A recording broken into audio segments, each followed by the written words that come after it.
Hello, and welcome to the LLG vlog, your fortnightly roundup of local government law and practice. You're with me, Dennis Hall, LLG Bulletin Editor, and as usual, Helen Bennett, LLG's Executive Director of Policy and Governance.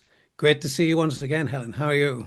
Hi, Dennis. I'm really well, thank you. This is just last week for LLG, so the last big push for us prior to the Christmas break.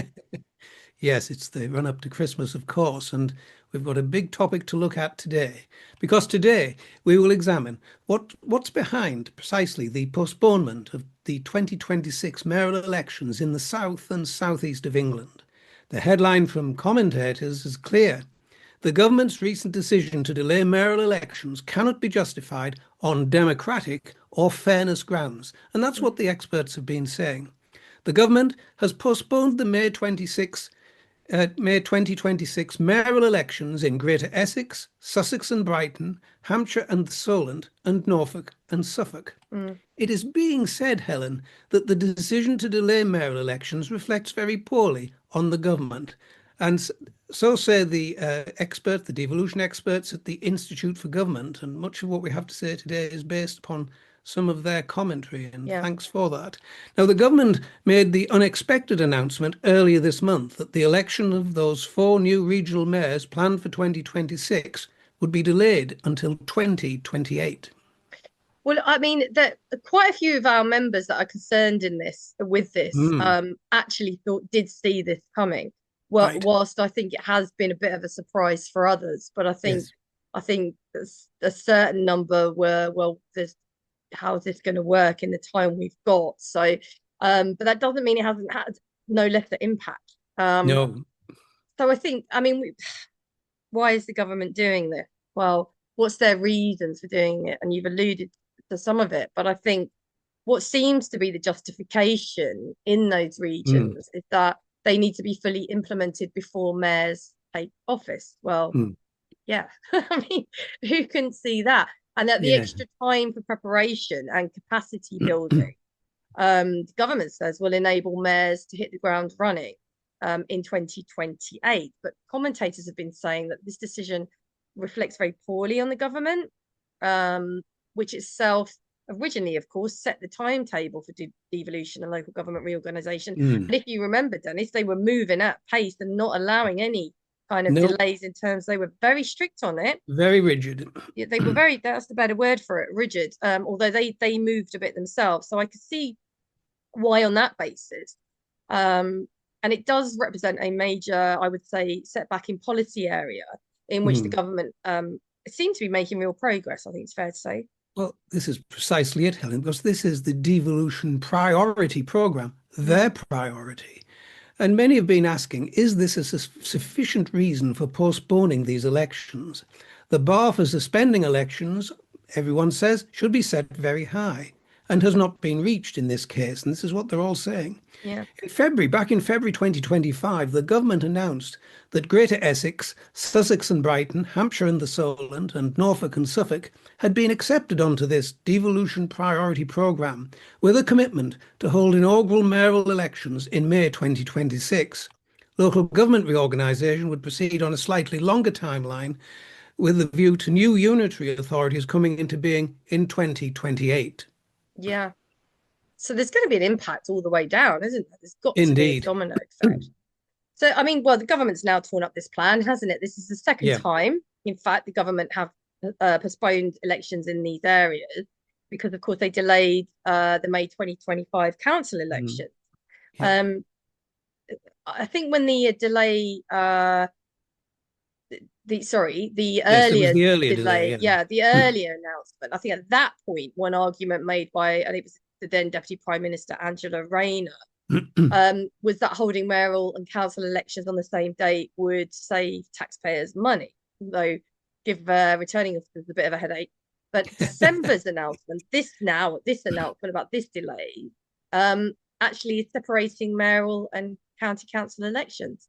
So kind of undermines that justification from that It, point it of view. it really does, Helen. And as we come on to discuss in a moment, it has serious and actual Mm, consequences for the affected authorities. mm. And so everyone's asking, well, how does this look for the government?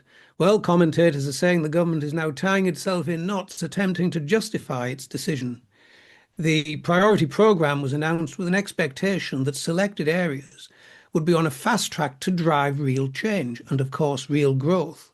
Mm. The programme was designed to accelerate LGR and mayoral devolution with the establishment of mayoralties as the immediate priority. That's the interesting bit. Now, running these agendas in parallel always posed a really big challenge, didn't it, Helen? We I think so. recognise this, I think. Yeah.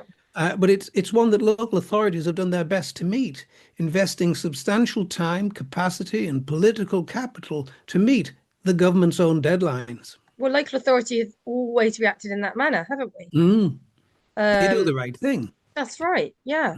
And just reading through the different range of responses, commentators, but one in particular have remarked that the December announcement of the postponement either leads to the conclusion that the government fundamentally misunderstood the scale of the task it had set itself, or that Mm, the decision may have been made for reasons, and even in fact, not my words, partisan advantage. yeah. And we need to be careful there, obviously, given Labour seemed unlikely to win any of the full contests, Mm, which is what's out there in the yes. mainstream press. It's not our particular views. We don't hold those views. We don't hold views, do we? We have to No, be careful. We do sometimes, don't we, Dennis? But, um, that's right. and so that leads that kind of coverage to suggest that Labour would have a better chance in 2028 when the Mm, electoral system will have been changed. Now that's polarized. yeah. That's on the one Yeah. extreme. But you're right, Helen. Those suspicions are out there, and the question is, what has the government done to rebut them with the justifications that Mm, they've given? And of course, everyone's asking about what are the consequences of delaying elections in these areas, and there are real consequences, as mm. we'll now discuss. Because back to the expert commentary, they're saying delays to devolution are unfair to the places left behind. The government has repeatedly expressed its preference for mayoral devolution, as we mentioned earlier, Yeah. making clear that the most far-reaching and flexible powers will only be on offer to areas with mayors. Key powers over planning, transport and housing, as well as access to long-term investment funds, are on offer only to mayoral regions. Places without a mayor therefore have less funding, less control of growth levers, no seat at the table with ministers, and lack a high-profile champion of place. Now, the decision to delay mayoral elections in 4 areas set to get a mayor in 2026 only serves to reinforce this divide. Yeah, well, it will. I mean, that's a natural consequence of it. Um, I think broadly what's being said is that the decision has tangible short-term financial Mm, consequences for the 4 areas affected, and I think that that can be quantified because they would collectively receive, I think it's 215 million yep, I think less, so. sorry, less that is, yeah, in Mm, investment funds between 26-27 and the following year 27-28 than they would have done had mayoral devolution gone ahead as originally planned in the timeline. That's really important to note. The areas will receive, I believe, 1/3 of the expected amount in the next 2 financial years, although they will receive the full amount over the lifetime of the fund. mm, So the announcement of delays in supposed priority areas suggests to many observers, and actually, to be fair, they are still priority areas in the sense that mm, they're going ahead of everybody else. But mm. that timeline has just, as we've said, expanded substantially. But the criticisms levied at the government include that the government is losing steam, I think, Mm. in its drive to complete the map of English devolution. Well, that's the worry. And if it is, then it's going to happen during 2026. So we'll have to wait and see. But Yeah. let's hope not. Instead of establishing mayoral devolution across the country, of course, the government now seems to envisage a much slower process in areas not included in the priority programme. And such places may now establish a non-mayoral foundational strategic authority with far fewer powers. And this could leave many areas stuck in the slow lane without control of the benefits that mayoral devolution offers. Mm, yeah. And I don't think that's the only consequence of delay as Mm. well, because the delay to elections uh, could undermine the drive for regional growth. I think Yep. mayors have become central to the government's growth agenda, and they do provide a single point of contact for investors, setting a strategic vision for their region, Mm. and holding the ability to convene business, universities, and the public sector around sort of shared priorities. So Yeah, good point. delaying That. the delaying the introduction of mayors therefore carries risks that I consider, I'm sure you do as well, for local growth. Mm. Dennis, Yep. and certainly leadership matters to investors. Yep. Um, a directly elected mayor provides both someone who can set, or should provide someone who can set a long-term economic strategy, drive regeneration, unlock planning decisions, tailor skills training to local employer Mm. needs, and they should be acting decisively when investment opportunities arise. So, in many parts of England, I think it's fair to say that mayors have brought coherence to investment Yep. landscapes. Um, and delaying the introduction, I think, will only make it harder for areas to coordinate growth um, across regional priorities. Everything you say is absolutely right, isn't it? And there'll also be practical delays to local strategic planning. Remember Mm, all the planning legislation that's coming forward.